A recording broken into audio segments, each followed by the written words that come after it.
What's our thoughts on everything that's going on right now? Yeah, what are your thoughts on Trump? I don't even want to. Can you not make it about Trump? Let me think. Make it about him. That's fine. Okay, what's your? I don't want it to make it about it. What's your thoughts on the state of America right now? I think right now there's a lot of economic anxiety because nobody really knows what's going on. Nobody knows what's going to happen. And I think that the administration would probably say, like, that's the way that we have leverage with all the other countries in the world to change their trade policies or whatever. But the cost of that leverage is 350 million Americans feeling very insecure. And I'm in a very privileged position, right? Like, I got a few bucks and I'm still feeling it. I'm still going, okay, I got a baby, I got a daughter, I got a mortgage, like I got a wife, You can go from 1% to middle class real quick. Real quick. So it's like, wait till college. So it's, and exactly. No, but you can start to think about that shit, right? So it's like, I think that emotional, the tax that we're dealing with emotionally right now, that insecurity, like you hear about your friend getting fired and you hear about people struggling to get another job and you start going, whoa. Are businesses concerned about growth and hiring? Therefore, they've stopped their hiring. UPS is firing 20,000 workers. Okay, so think about it, right? So it's like, now all those people who lost a job are going to have even more difficult time getting another job, which just further induces anxiety amongst the population. And an anxious population is not a good population. You want us, if you want to think in like bad terms, if you're the people in charge, you want your society to be pacified and distracted. You want us thinking about sports. You want us thinking about music. You want us thinking about the dumb shit. And then, business goes on as usual. You don't want us all focused on our next meal. You don't want us all focused on what's happening in the economy and how we're going to provide for our families, because then we start thinking about what the people in power are doing and every decision they make. I think everybody's thinking about that now. Yeah, it's 100%. It's there because, once again, it's all about the economy. Because here's the thing. You can front on social media but so much. Mm-hmm. Meaning, like, you can get on social media and act like everything is all good and, act like you balling and act like you got it. Reality will set in. Mm-hmm. Those shelves will be empty. You know what I'm saying? You can only front with so much. And when reality hits, one thing that we all know, when reality hits, it is hard to front about. Oh, you can do it. Do you see what Trump tweeted today? What's the tweet? All right. For context, January 29th, economy is on the up. Mm-hmm. This is the Trump stock market because my polls against Biden are so good that investors are projecting that I will win, and that will drive the market up. Everything else is terrible, blah, blah, blah. What do you think he tweeted today? This what? This is the Biden stock market, not Trump's. I didn't take over till January 20th. Tariffs will soon start kicking in, and the company's starting to move in record numbers, blah, blah, blah. Nah, he got to stop doing stuff like that. I saw him do that the other day at his 100th day speech, and he said, like, he's blaming. He said something about transgenders, and I was like, nah, we don't care about that right now. Yeah, you won the election with that. You gotta govern now, buddy. Yep. Okay, you gotta govern now, and you won the election with stuff like the trans issue, but you really won because of the economy. You said it yourself. You said you won the election with one word, groceries. Yeah. That's what he said. He said, I won the election because of groceries. He said, on day one, I was going to make the economy better. And I won on groceries. It's a very simple word, groceries. Like almost, who uses the word? I started using the word, the groceries. When you buy apples, when you buy bacon, when you buy eggs, they would double and triple the price over a short period of time. And I won an election based on that. Mm-hmm. You made all those promises. We're not there. Deliver. We're not there. What I would do if I was a young entrepreneur, I would locate the business sectors that are going to be deeply impacted by the tariffs. I would find small American businesses that are creating those things at home. A lot of them are not created at home. But there might be some that are. There might be some American-made diapers, American-made formula, whatever. And then I would inject as much capital as I possibly could into scaling those businesses, because if those shelves are going to be empty, they will be filled because people need those products, and the price might be higher but paying more is better than not getting anything at all. So if I'm a young hedge fund or if I'm a young VC, I Not am wrong. finding those businesses and I'm going, how can we build another factory as soon as possible? How can we increase production? Because people are going to need shit. They're not going to be able to get it. That's what I would do. But I think the most important thing the Trump administration could do right now is you have to do things to instill confidence in the people, and you also cannot gaslight us. It's the same thing that the Democrats did before. If you gaslight us into thinking that everything's okay, it doesn't make it okay. You just make us resent you. So you have to show that there is a solution for this that's going to be beneficial to the American people. And what's interesting, when you look at all of these economists, man, I've seen economists on Fox News say this ain't the way. Yeah. You know, when you got conservative economists on Fox News, But they were always saying way. that. They were always saying that shit. And that's the other thing. It's like, yeah, it's just it. I mean, look, the irony, at least from my perspective of this, is like I grew up, my father was very adamant about only buying American. He was saying back in the 70s and 80s, we have a manufacturing problem, too many. If I wanted to get a fishing wheel, I had to buy an American fishing wheel. If he bought a car, Oldsmobile, Ford, we could never have any other type of car. Any chance he got to buy American, we even had a big sign up in our house, you know, buy American, like, so that shit was beaten into my head. And I think the instinct is a correct one, right? I just think Trump's the worst possible person to execute the plan. Yeah. But and I don't understand what he's trying to do right now, because I don't think he actually cares. And, well, so that's the question. I can't say whether or not he cares, but I think that feeling that you have about, like, you don't know what he's trying to do. Right. I think a lot of us have that feeling. Right. And it's important that they understand that and they meet us there, and that they understand the economic anxiety that's taking place. And you'd hope, because whether you like or hate Trump, he is a listener to what is popular. It is the reason why he gets ratings. It's the reason why people gravitate toward. He won't specifically take something and run with it if it doesn't have majority support. Oh, if Trump thought supporting trans rights would get him elected another 4 times, he'd be hosting Mr. America. Like, he doesn't give a shit. Like, he doesn't care. So that's why it's important that we echo these sentiments, because that will be listened to. I think I heard, and to what you were saying about, like, manufacturing coming back here, I heard an interesting story from my boy, the Spice Man. Shout out to Pete. I played paddle with him, and he's in the spice business. He's a spice trader. It's like the fucking second oldest job in history, right? And I'm like, what is your business? He's like, well, I have these relationships with people that, you know, have curated spices around the world, and it's important to have these direct relationships, because if you don't have them, you're dealing with somebody in the third world that is no problem fucking you over, because you'll never go back to this random part of India again to deal with them, right? And he said, and I was like, all right, so why is this? He goes, I will be honest with you, like, having no manufacturing in America is very dangerous. I go, why is it dangerous? He goes, well, like, for example, in our business once, there was this applesauce pouch. And you actually might have heard this story, Charlamagne, because I think this happened in South Carolina. There's this applesauce pouch that was, like, produced in Honduras. And what a lot of times these, like, crooked people in the spice business, not Pete, but the people that he's dealing with, what they'll do is they'll, just like drugs, they'll add other things to make the thing weigh more. Yeah, sure. Right? Lead being one of them. So this producer of these applesauce packages, and there was this company that was producing them all in Honduras, and the person providing the cinnamon was putting lead in there as well, like small amounts of lead, but enough. And all the manufacturing of the packets was done outside of the country, so it didn't go through the FDA regulations that we have here in America.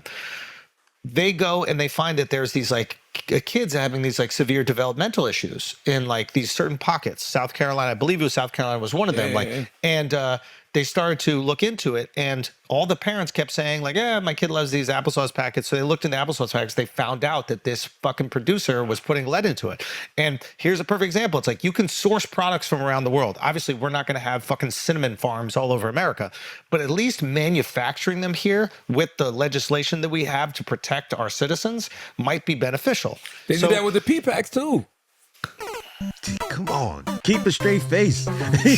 Come on. Yo. Damn it. So You might have could have got that. whether it's sugar, it's cinnamon, Listen, fuck you. Repeat that. Listen, so whether it's sugar, it's cinnamon, it's thrust, it's you just have to find a way where you can protect the American people. So, I mean, But how much of this do we blame on capitalism, right? Because yes, sure, it sounds good in theory. Let's manufacture stuff in America, but it costs too much motherfucking money to manufacture things in America. But does it have to? I don't know if it costs too much. But that's my point. Does it have to? I don't think it costs too much. I think that that's a convenient lie that they tell us. I think you can manufacture things here. And then people go, oh, a cell phone will cost $30,000. He goes, I bet you $1 million fucking dollars it don't cost them $30,000 once you start making it. That's what I'm saying. Does it have to? They say that, right? Man, it just costs too much to manufacture in America. Does it have to? Why does it? Well, it costs the companies. Yeah. I don't know if it's going to cost the consumer. But why does it cost the companies? Because you got to pay people much larger wages than they're getting paid overseas. So if you brought all this manufacturing back to America, like, and it's factory jobs and it's mass production, like, are you going to pay everybody $15 an hour, or are you going to pay them $45 an hour? Well, you know what you do. You build the manufacturers and stop the deportation. And you take the people that you're deporting and put them in those factories and pay them those low wages. No, but on the real, part of the problem is that's kind of slavery. It's not exactly, but I didn't say anything about slavery. I'm just saying that you build the factories and you take the people who actually want to work in those factories for those low wages and let them go. You want to find a way to build a fit this that it can be function here. Simple as that. But we also have to be real. Americans, for the most part, don't want those jobs. Stop it. I don't subscribe to that. Stop it. That's bullshit. I don't believe That's that. bullshit rhetoric that they tell you. Well, if they don't, stop deporting the people and let them work. No, Americans will do jobs. Even minimum wage is $15. We're paying. I mean, China's paying their workers like. You think 30 people cents. really want Amazon warehouse jobs? So it, You think people want to work in Amazon warehouses? do, though. Because they have no choice. But the difference is if you were working at Ford or Chrysler in the 50s when all those cars were manufactured in the assembly lines, that was a legitimate middle class but the job. You could buy a house. That's what I'm saying. You can't buy that send shit. your kids to college. What about Rapier? Who? Wrap your mouth around this dick, you fucking. I saw that one. Chris, I can't believe it. That's why I saw that one, Chris. I'm trying to solve problems here, so I'm locked in. But that's when you got to get it off. I have a mouth wrap You around can't get this it off dick. when we playing. You know what I'm saying? You gotta be get it off dead in serious. serious conversation. We'll get right back to it. But you're right. But the cost of living was different back then, Chris. Everything was different. no, but what? capitalism is a huge slick. problem. I don't know. To me, it's capitalism. Capitalism. It's like if you put profits first, you want to increase profit margin, so you have to pay workers as low as you can so you make the most money. That's what it is. Listen, this is the thing about capitalism is absolutely fantastic. There are things. Is capitalism fantastic or is free enterprise fantastic? I'm not smart enough to know like the distinct difference between them, but let's assume free enterprise or capitalism. It is fantastic. We love it. It is the best system that we have developed so far. We need compassionate capitalism. Yes, and I think what a lot of people say That's is what we need. We need some guardrails. For example, minimum wage is a guardrail on capitalism. True capitalism would not have minimum wage. There are countries that do not have minimum wage. They let the market literally decide. What we've decided is that would be too exploitative to the worker. So we've put some guardrails. And I think that we do want guardrails, and we have to continue to create new guardrails for new forms of industry. We do this all the time. It's like the fucking rules for getting a divorce were made in the 70s or the 50s. It's like now things are different. Women are working. Yes, they're still annoying. But it's a thing that we might have to update a little bit, right? So I think guardrails are something that we're all supportive of. I agree with you. I just don't know why any company, and that's the other thing. And I said this a couple weeks ago here on the podcast. It's like to build factories in here to do manufacturing would take several years, but we're lying to the American people telling them that we're doing this to create jobs when we know AI is just going to take all of these motherfucking jobs anyway. Okay, so let AI or let robots or machines do it, but at least we should endeavor to bring manufacturing over here. I think we can all agree on that. Maybe Trump isn't the right guy to do it, as you said, but the idea is good, right? But one thing you said before, like right now, venture capitalists and investors should focus on like building manufacturing here now. You said that earlier. Well, I said the companies that are already in existence, but they're small. Like, how do you how do you scale those companies? Because starting a brand new one is a lot more difficult than scaling something that already exists. But the problem with that is Trump is so volatile. It's like, why would somebody invest in making this small company bigger and then they remove the tariffs? You're 100% right. So no, you're 100% right. The markets are going to be completely unstable the whole time Trump is in office.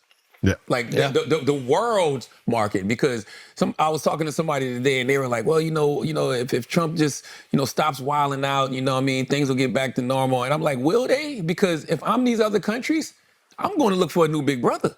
Because I can't trust this big brother. Yeah. And even if I got to lean on this big brother for a couple of years, if shit works out with this big brother, I might not ever go back to that one. So that is another. So that is another risk, right? Where away from all our products, they say that, but whatever. I mean, there are also a lot of other things that are intertwined in the global economy, like mortgages and these things are pegged to the dollar. Like you got to punish Drake if that happens. If Canada moves away from all American products, Drake, Justin Bieber, Weeknd can't get no money in America. None? None. All right, fair enough. You're terrified every time I say anything because you think it's going to fucking slap you. You know what I mean? Yo, just calm down. It's not that big a deal, bro. It didn't We're hurt just that having bad. a conversation. He said it didn't hurt that bad. It didn't hurt that bad, bro. That's how it happens. Your first time in prison. That's right. That's your first time in prison. I got Chris. He said, who? Mouth wide open. Who? Like the fucking owl that used to suck the blow pop on the goddamn commercial with the little Tootsie Pop back in the day. Mouth wide open like a circle, ready for a cork to enter. Listen, man, I said a couple of weeks ago on the podcast too, this is America's fault. And the reason it's America's fault is because somewhere along the way, we just forgot how to do things, and we forgot how to teach people how to do things. Everybody I know who knows a trade has not been hurting for no money.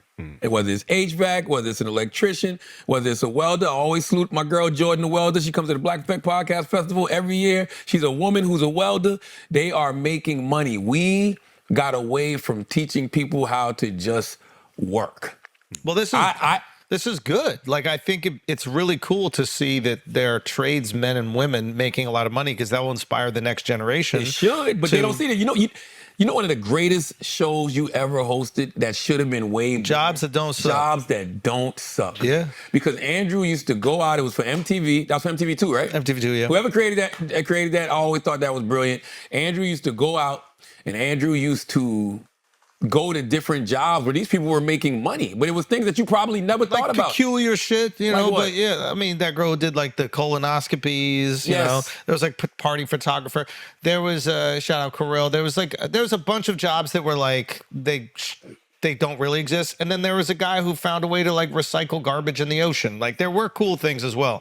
But I think going back to your trade example, it's perfect. When people start recognizing that plumbers are making $150,000 a year and they went to college and they got a liberal arts education, now they're working at the Gap, they're going to start going, maybe I should have spent 2 years in that trade school trying to get my plumbing license and now I'm living great. I want to do a show called Lifestyles of the Rich and Not Famous. Ooh. Because I wanted to highlight people in this country who are making 6 figures, sometimes 7 figures, and they just went to school and learned a trade. Yo, service businesses. Like if you live near an incredibly affluent area, they need services constantly. I'm not just talking about your lawn. I'm talking about and your landscaping. I'm talking about the stonework. Like everything about these people's homes needs to be constantly updated and manicured, and they will pay incredible amounts of money to not have to deal with that. There's so many businesses that can be built around the excess of the American wealthy, and there's a lot of really smart people that find ways to do that. And it's all word of mouth. It's not like you're posting on Facebook advertising. It's literally, oh my God, my stone guy did this. It was great. Oh, I need to redo my pool. Can you recommend? Look at how many times have you gotten somebody recommended for your house opposed to you going into the fucking yellow pages? Absolutely. So absolutely. I mean, I'll give you another. I might have mentioned this before, but when we're talking about American manufacturing jobs moving back, look at engineering, right? Which is not considered a sexy thing to go to college for. So the biggest, you know the name, I forget, the chip manufacturer that's based in Taiwan. NVIDIA? No, TMSC or whatever it is. The most important chip manufacturer that's in Taiwan. I thought it's NVIDIA. I don't think that's the name. They opened a massive complex in Arizona. Yep. And the idea was In your job? What'd he say? Come on, Charla. It got to be faster. And you can't just look at me waiting.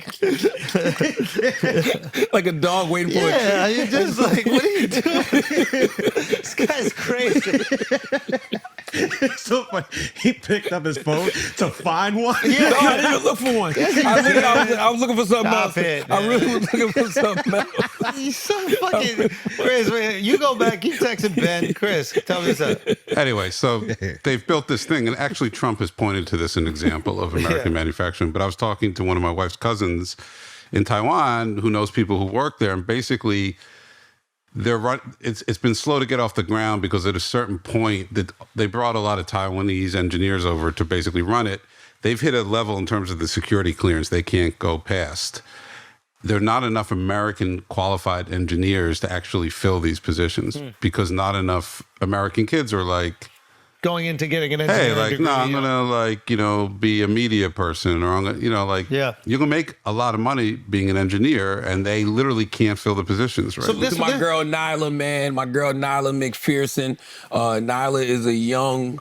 Every year we do the Thriller Possibility Summit in Nashville, and we fly out 50 students from HBCUs to have a weekend of networking and participate in panels and all types of other stuff. And about 3 years ago, a young woman named Nyla McPherson was one of the winners. And Nyla came up to me, and Nyla was talking to me about a bunch of different things that she wanted to do. One of the things she wanted to do was start a podcast. And I was like, well, what's your major? She was like, engineering. I'm just like, yo, stick with the engineering. Like, we do like, and I said, good on the podcast. And I said, if you want to start a podcast. You're hustling backwards, right? Chronicling your journey. on the side, do it. Yeah, right? But I will give Nyla all the credit in the world. Not only has Nyla continued to pursue her media dreams, she graduates this Friday from Alabama State University with her engineering degree. Oh, you know Nyla? Yeah. I didn't know she was Yeah, in school for yeah. it. Nyla graduates this Friday with an engineering degree from Alabama State University. So yes, there are some kids who are still out there focused on what they actually need to be focused on. So salute to Nyla. Shout out Nyla. Yeah, man. salute to Nyla. I did want to tell y'all some goods because this is a good. I like what we're doing here on the podcast because I see a lot of people. They just want to dunk. They want to dunk on folks. And they're using this to, just constantly attack. And my thing is this: Trump is already in the White House, y'all. Exactly. Like he won already. He's not campaigning. Like he's in the White House. So we're all Americans at the end of the motherfucking day. We're all going to be impacted on this. So instead of just telling people, hey, the shelves are going to be empty this week, this summer, is this what you voted for? Tell people what they should be doing. Now, you asked me earlier what were some of the things that were going to be off the shelves and what we should stock up on. Yeah. Alex already told you, he stocked up on a lot of electronics and accessories because of his business. So smartphone chargers, laptops, tablets, headphones, earbuds, adapters, smart appliances, stuff like that. This is the thing that I think impacts everyday people. Non-perishable food items. If food imports slow, especially from Asia and Latin America, rice, pasta, dried beans, canned vegetables, fish and meats, instant noodles and ramen, spices and sauces, personal care and hygiene, toothpaste, deodorant, razors, shampoos, soap, feminine products, diapers, and baby wipes. This is the big one, medicines and supplements. So basic over-the-counter medications like your ibuprofens and your allergy meds, and everybody needs allergy meds right motherfucking now. Vitamins and daily supplements, first aid supplies, household goods and cleaning supplies, detergents, surface cleaners, trash bags, sponges, paper towels, light bulbs, batteries, auto and home repair essentials, car fluids like oil, coolant, and HVAC are plumbing parts. So everything. Every goddamn thing. Crazy. Trump got a buckle, bro. Trump got to do something, man. Because China don't give a fuck. Well, they should. They don't. They should, though. If he folds now they'll never take him serious. Who won't take him serious? China. China won't. He has to stay. He also has to do deals with all the other countries. So if he folds for China and then expects all these other countries to do a new deal, they'll be like, nah, let's just. But the countries ain't China, though. No, 100%. But what I'm saying is you have to create unanimous support, and potentially with that unanimous support, you can pressure China. China, at the end of the day, has to send goods. I'm no fucking economist. I don't understand how this shit works. So don't let me tell you guys. But to what Alex is saying, it's like simply buckling is going to send a message that he's not somebody that they even need to negotiate with. And at the end of the day, China does need to sell goods, and we are a massive consumer. We are the most powerful consumer in the world. I think China knows what is currently happening is not sustainable. Because it's not like other presidents haven't done tariffs. They just haven't done anything this extreme. Right. China knows this is not sustainable, so they can wait it out. Can I ask a real question, Can they, though? Yes. Their economy is not that great. Like, no, and they have a major housing crisis right now. But like, you 15 They would want to have bring in all the Mexicans and let the Mexicans build all the No, they have No, too they much. built They too have too many. much housing. They have too much housing.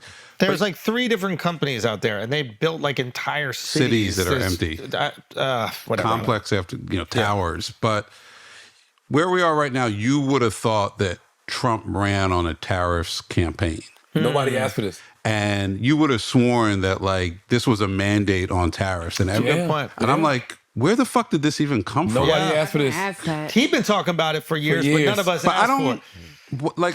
I'm not being cute. Like, what is his motivation? Like, why is he tripling down on this? It's a really interesting thought. It's like it's not like this serves. I guess he did run on bringing jobs back to America and like revitalizing the working class. So maybe he believes that this tactic will reinvigorate that sector.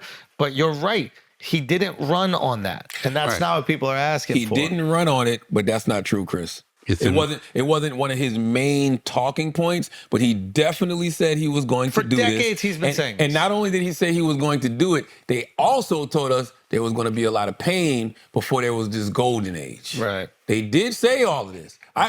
They said it on like the tweet today, and then there was also a lot of day one. I'm going to do this, that, and the No, third. him and Elon said this. They did. I'm not going to say they campaigned on it like they did the trans stuff or the border or anything like that, but they definitely told us they was going to do tariffs. I'm just saying, for the height that this issue is at right now, the noise around it was not anywhere near this. Yeah, I mean, but the noise is because everybody's going broke and because people are losing their motherfucking jobs. Right. That's the noise. Yeah. Like, the people want to know, why don't I have a job again? Yeah. Why did I get fired? Why is there not another opportunity for me to do it? And then my summer is going to be, why are the shelves empty again? Like, and the shelves are, and then you got to deal with the whole smuggling issue, and it's going to be fucked.